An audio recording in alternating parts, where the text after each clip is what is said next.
আমি এখন সরকারি স্কুল ও সরকারি স্কুলে যেসব গরিব ঘরের বাচ্চারা পড়াশোনা করতে আসেন তাদেরকে নিয়ে কটা কথা বলবো।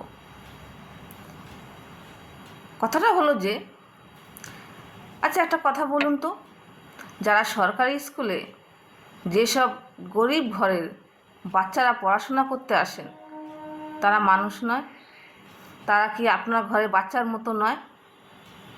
আপনার ঘরের বাচ্চা যেরকম দুটো হাত পা, দুটো নাক চোখ আছে, যারা সরকারি স্কুলে বাচ্চারা পড়াশোনা করতে আসে তাদেরও তো একই আছে।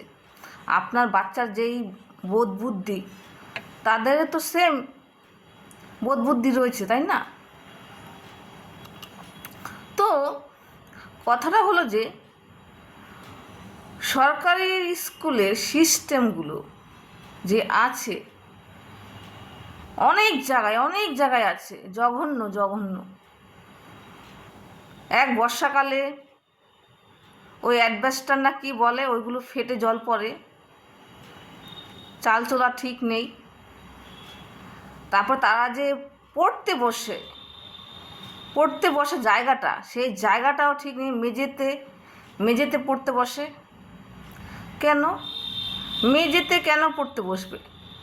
সেখানে তো তাদের জন্য টেবিল চেয়ার ব্যবস্থা করা উচিত, তাই না? তারপরে অনেক সময় দেখা যায় স্কুলের স্টুডেন্ট তাদের রুম ঝাড়ু দিচ্ছে। কেন? এগুলো কেন থাকবে? স্কুলে কর্মচারী রাখা উচিত স্কুল পরিষ্কার করার জন্য। স্টুডেন্ট কেন করবে?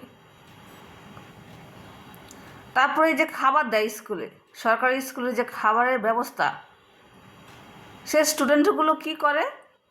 থালা নিয়ে লাইন দিয়ে দাঁড়িয়ে রয়েছে। কেন লাইন দিয়ে দাঁড়িয়ে থাকবে থালা নিয়ে? ওরা কি ভিখারি?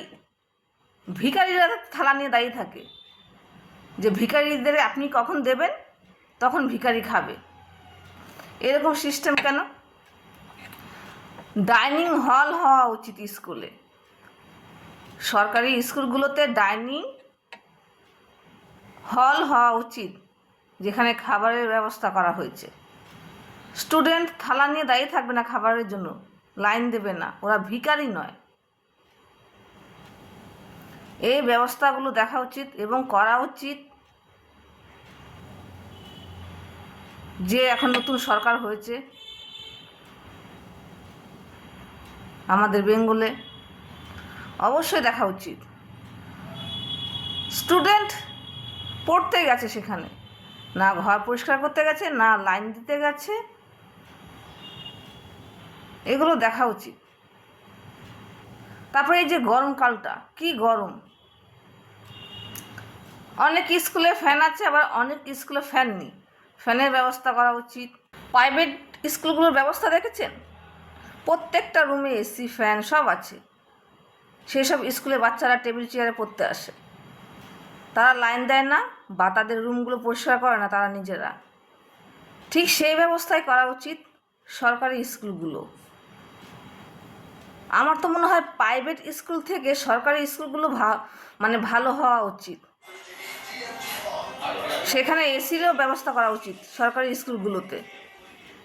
বাস আমার এটুকুনি বলা ছিল।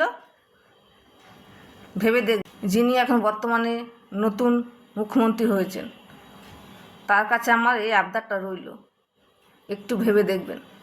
ভালো থাকবেন সবাই।